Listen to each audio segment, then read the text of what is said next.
नमस्कार।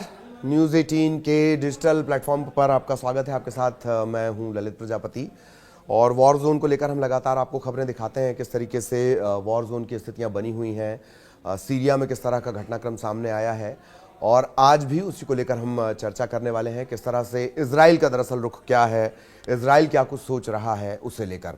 लेकिन पहले कुछ घटनाक्रम आप जान लीजिए। इजराइल को एंटी शिप मिसाइल से अटैक का एक वीडियो तक जारी करना पड़ा है।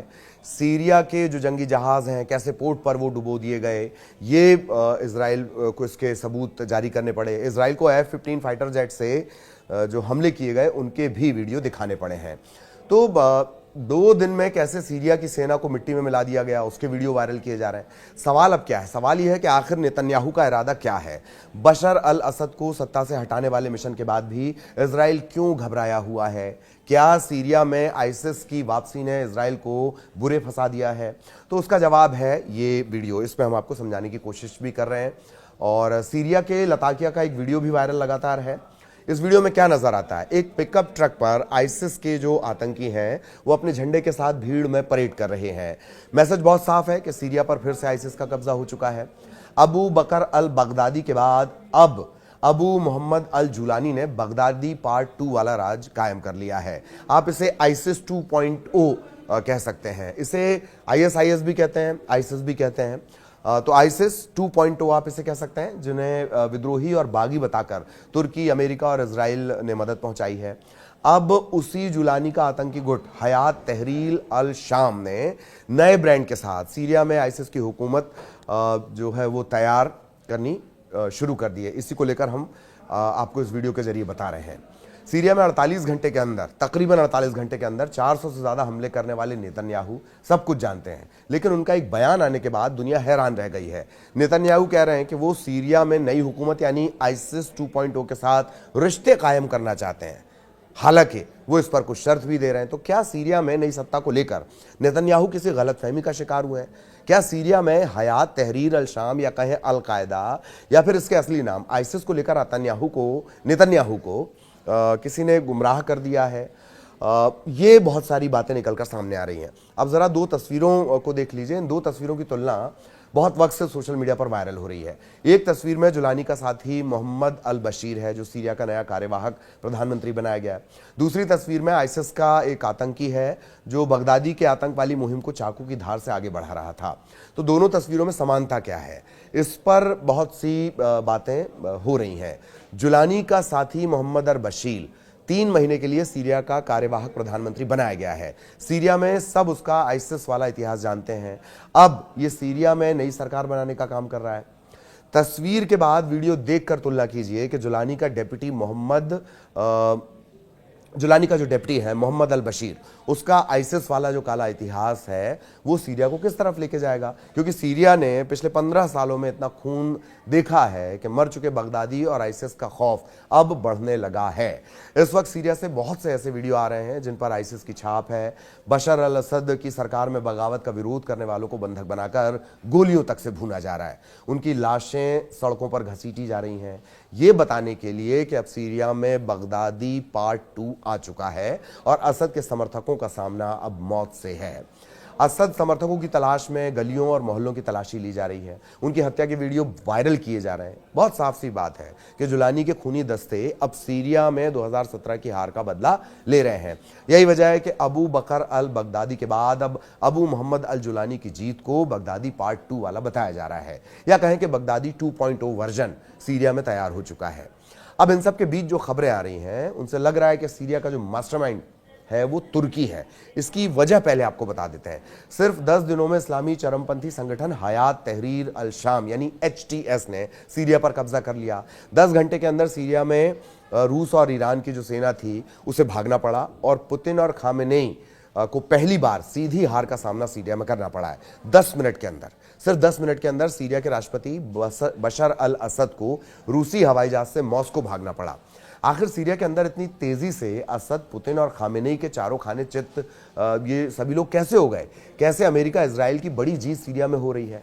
कौन है सीरिया में जीत का असली मास्टरमाइंड, तो वो हम आपको बता रहे हैं कि कैसे तुर्की ने सीरिया में ऐसी जंगी चाल चली है कि 10 दिन के अंदर हयात तहरीर अल शाम के चीफ कमांडर जुलानी ने कब्जा कर लिया। कुछ रिपोर्ट्स में दावा किया गया है कि तुर्की ने एचटीएस को इतना ताकतवर बना दिया है जिसकी वजह से उसने आसानी से सीरिया पर कब्जा कर लिया है। अब सवाल ये उठ रहा है कि सीरिया में 54 साल से 5 दशक से ज्यादा शासन करने वाले असद परिवार के तख्ता पलट से तुर्की को फायदा क्या होने जा रहा है, या तुर्की अब क्या फायदा उठाने जा रहा है। सीरिया को इस वक्त दो तरह से रौंदा जा रहा है। इस्लामी चरमपंथी संगठन एचटीएस के चीफ कमांडर अबू मोहम्मद अल जुलानी सीरिया को लूटने और कब्जा करने में जुटे हैं।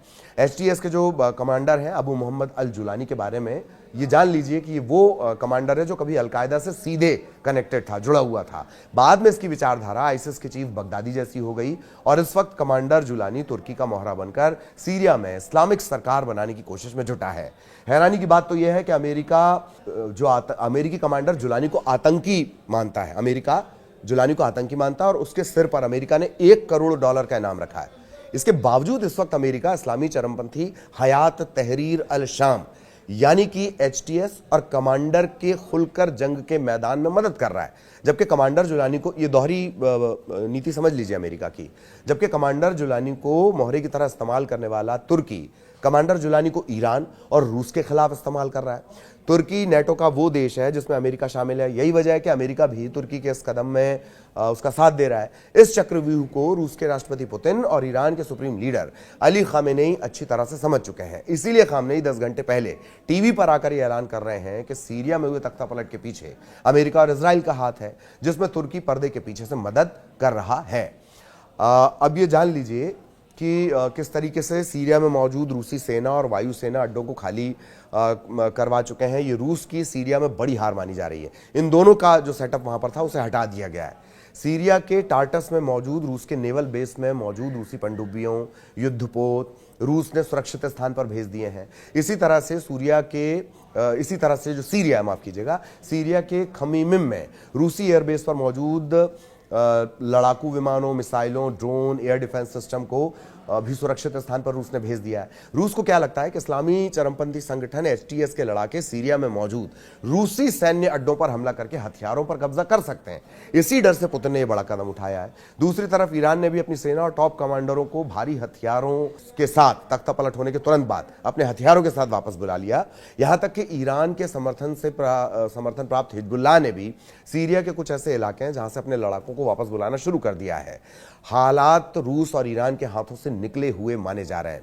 इन सब के बीच पश्चिमी सीरियाई प्रांत लताकिया से कुछ ऐसी तस्वीरें सामने आई हैं जिनमें विद्रोही लड़ाके पूर्व राष्ट्रपति हाफिज अल असद की आग के हवाले कर दी गई कब्र से निकाले ताबूत के पास खड़े हैं। सीरिया के अपदस्थ राष्ट्रपति बशर अल असद के पिता के मकबरे के एक हिस्से में आग लगाने की भी खबरें हैं। माना यह जा रहा है कि उनकी कब्र को ताबूत से बाहर निकालकर उसे भी आग लगा दी गई। इससे कमांडर जुलानी के मिशन सीरिया के पूरा होने की पक्की खबर माना जा रहा है। अब इधर जुलानी का मिशन सीरिया पूरा होने के बाद नेतन्याहू ने नई सरकार से दोस्ती की ख्वाहिश जाहिर की है और ये बात सुनकर नेतन्याहू के समर्थक भी हैरान हैं।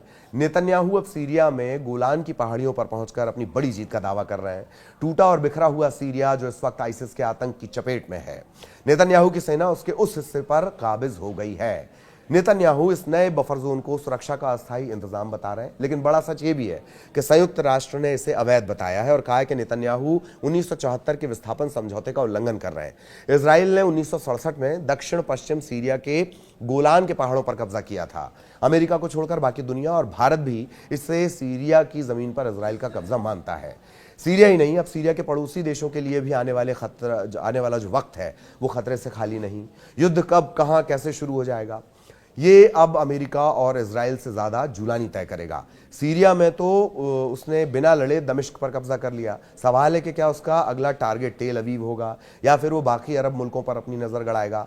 हालांकि अमेरिका और तुर्की तो एचटीएस की जीत से खुश हैं, लेकिन इजराइल काफी सतर्क है। असल में इस्लामिक चरमपंथी संगठन हयात तहरीर अल शाम यानी एचटीएस का मतलब है लेवंत की मुक्ति के लिए संगठन।